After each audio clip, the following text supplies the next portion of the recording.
Hey YouTube, this is Brian. Just finished replacing the active restrained headrest in my 2010 Jeep Liberty. Wanted to show you a few of the tips and tricks that I came across while I was doing the install. So basically the active restrained headrest is looks kind of like this when it's all apart.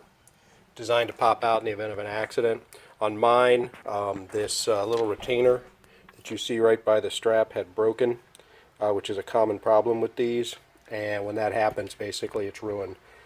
Almost a $600 part, new from Mopar.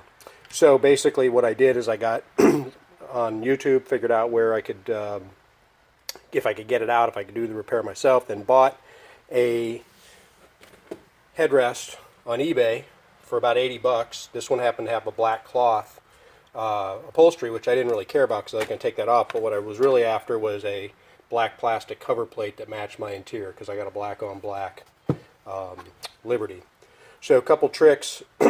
First of all is when you look inside at this, you'll see that it has these little arrowhead clips, and you see the ones on the front when you're taking it apart, but you don't see the one on the back, and that's what hangs you up. You got to actually push the arrow down in, pull this out, and then go up, and these are just plastic part of that shell, and you can bend them and you can bend them back, but if you overcook them you'll probably break them off, so you got to be careful about that. The other thing that I had that was a trick is that there's a lot of them in there. By getting this off, you can kind of see there's actually 1, 2, 3, 4, 2 small ones, 2 big ones across the top. I couldn't see these 2 small ones because of the upholstery initially, but I figured out where they were. And then there's a third, these are the 3 for the bottom. And then lastly but not least, there are 4 inside that you can see on the bottom that actually grab the little cover cloth that hides all this mechanism when the headrest is tilted out. The other really good tip that I got off YouTube from one of the companies that sells replacement upholstery kits is that this plastic piece right here is very brittle, and these little tabs right here, these little nibs, will break off if you just try to yank on it. So what they recommended was using an upholstery steamer, and they have one with a custom pipe that they could stick up underneath this cover when it's on the headrest, and steam the inside of this shell to soften the plastic to pull it off. What I was able to do was actually take my wife's upholstery steamer, slip a piece of 3/4 inch CPVC, which fit perfectly into the, I'm sorry, I take that back, it's a 1/2 inch, no, 3/4 inch CPVC. It fit in here perfectly, used a little tape to close it up, and with that I was able to inject the steam just like you see on the video from the upholstery place.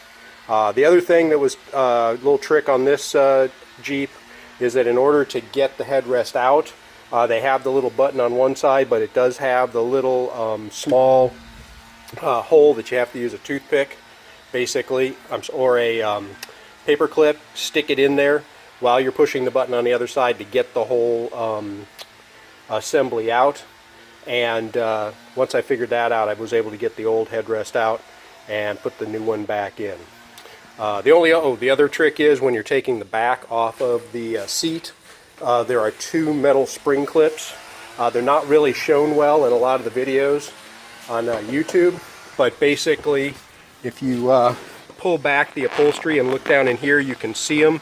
If you press down on the top with a flathead screwdriver, you'll get that spring clip to pop out of the hole. There's a little rectangular hole in the metal frame of the Jeep, the back of the seat, and then there's just 2 little rocker retainers on the bottom. It lifts straight out. That is shown, but the 2 clips wasn't shown that well. And then I'll show you right up here, there's that little hole right here that I had to stick the paper clip in. So project's done. Saved myself about 500, 600 bucks plus labor, so I'm pretty happy with it.